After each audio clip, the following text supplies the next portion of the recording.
Everybody, welcome to the JLash Show. My name is Lasher, and welcome back to Season 2, Episode 10 of the JLash Show. Guess what, guys? Brandon Graham is back.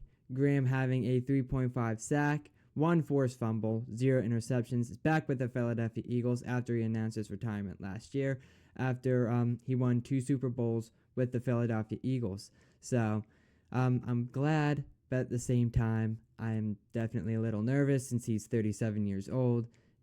They brought him out of retirement, though. I mean, it's just not that. I'm not a big fan of that because what if he gets hurt? And then I have a bunch of other questions. But otherwise, I'm very happy. I think he would be a good defensive end for the Philadelphia Eagles. I think the Eagles do need him with defense, and I think since he's worked with Vic Fangio before, I totally think that his play calling will be unfamiliar to Brandon Graham. I'm not really nervous about that. I'm just nervous if he's going to get hurt or not, which I really don't want him to. We don't want anyone to get hurt, but I mean, just an older player like that, I am definitely a little bit nervous about that. So, I mean, of course, I'm just going to keep my eye on it, and that's pretty much about it for that. And now on to the great news is the World Series matchup is set. Los Angeles Dodgers versus Toronto Blue Jays. They're going to play October 24th, 8 p.m.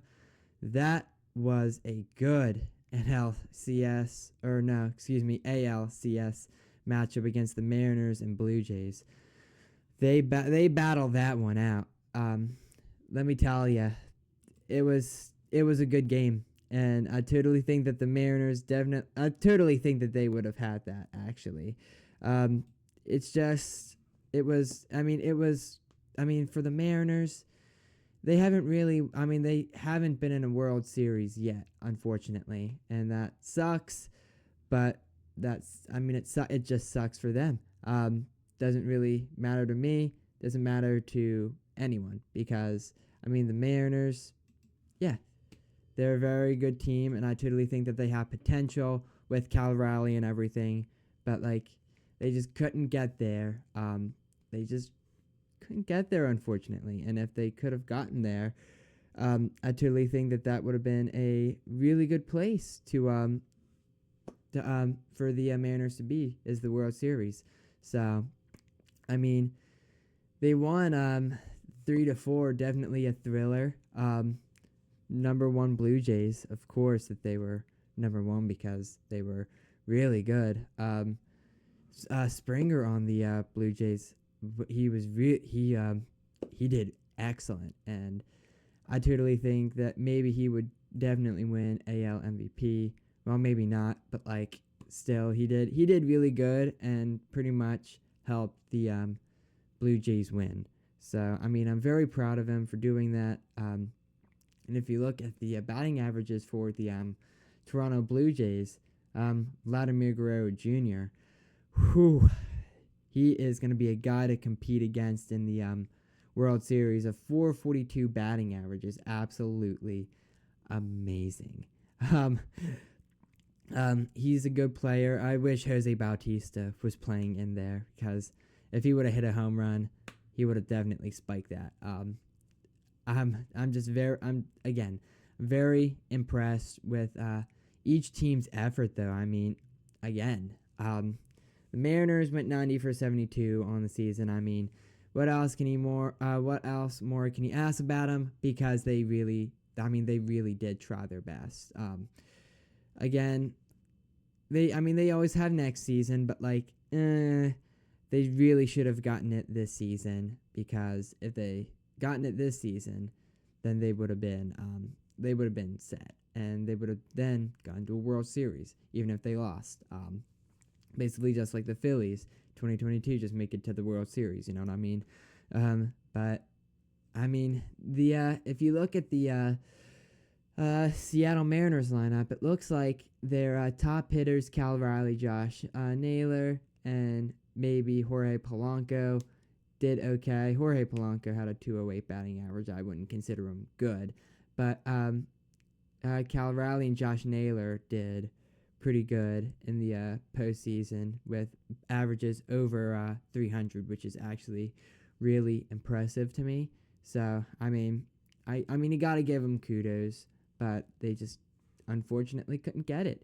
And I mean, that was for the Phillies in the World Series. But it's not a big deal. Like I said, they always have next year, and I'm definitely rooting for Toronto in the playoffs because I just do not like the Dodgers. They are like my least favorite team, and they beat the Phillies. Upset me a little bit, but Shohei Ohtani, I think he got AL or NL MVP because he just had a magnificent season, a 282 batting average with 55 home runs. I mean, you're not going to see a player like him for another probably 40 years. I mean, he's a really, really good player with a lot of talent. And you're not going to, like I said, you're just not going to see it again. He's 31 now. So, I would just use him as much as you absolutely can. Yeah, he's just a good player overall. Again, Dodgers head into this Game 1 of the World Series as favorites with 51.4% chance at winning. It's all going to be in their head this game. There's no doubt about it. LA playing in Toronto the first game, it is going to be electric in Toronto. And I can already tell you, since it's been, I think they said 32 years since Toronto has been in a World Series. So, I'm telling you, it's going to be electric. But I'm telling you, these Dodgers are going to have a hard time since it's going to be way, way up in their head because crowd's just going to make noise. And, yeah, as long as they keep their pitching up to par, then they should be pretty good. Same thing with their batting because their batting was really good when they played against the Phillies. So hopefully they can keep something like that going. Toronto, yeah, they just got to keep their streak going. So I'm very excited for them to play. It's going to be on Fox at 8 p.m. So make sure you go ahead and give it a watch. So that's pretty much it for this part of the JLash Show. Now taking you to the JLash Show weather report right now.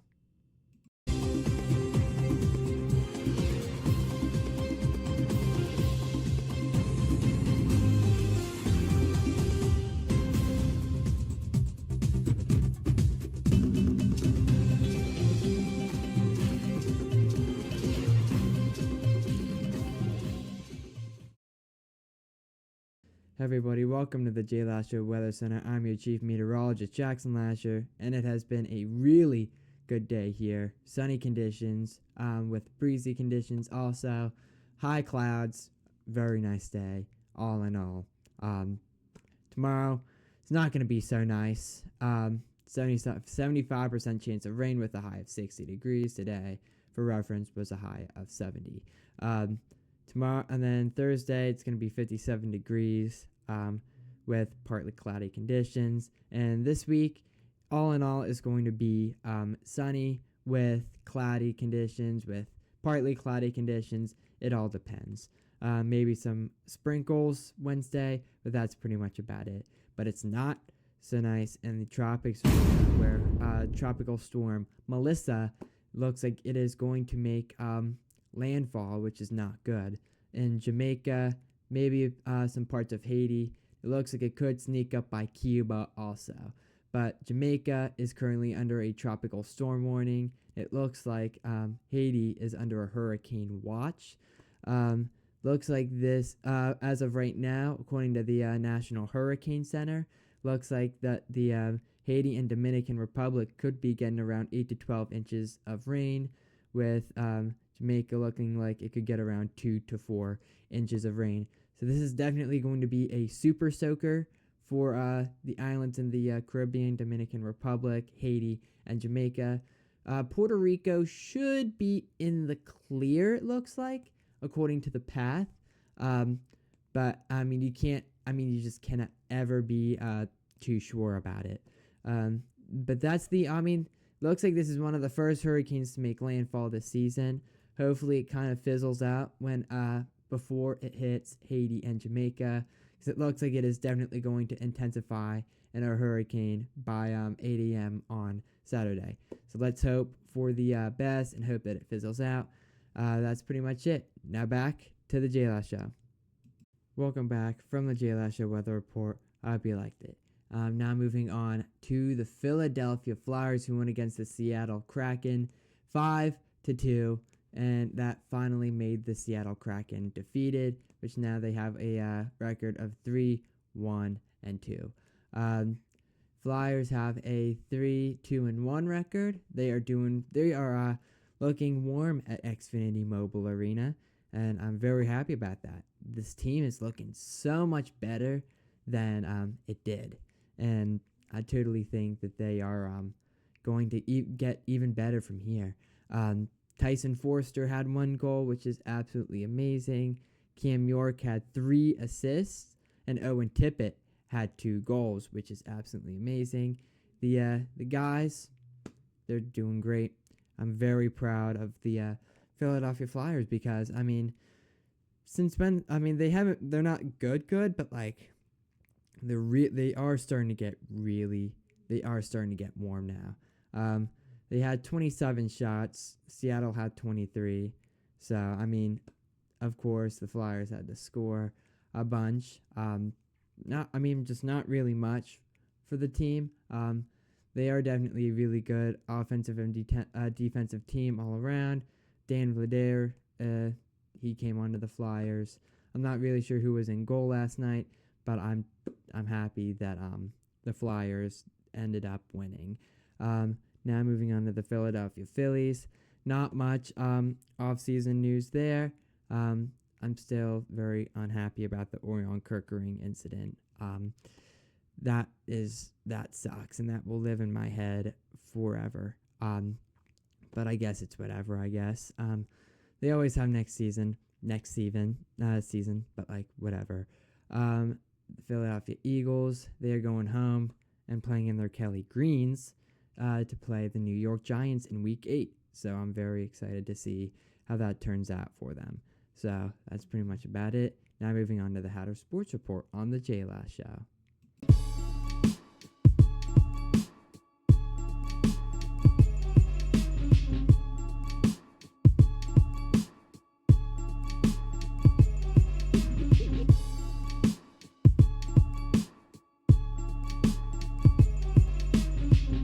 Welcome to the JLash Show Hatter Sports Report. I'm your Hatter Sports Report expert, Jackson Lasher, and the Hatboro Horsham Hatters football team looks like it is gearing up against their final game, Upper Moreland.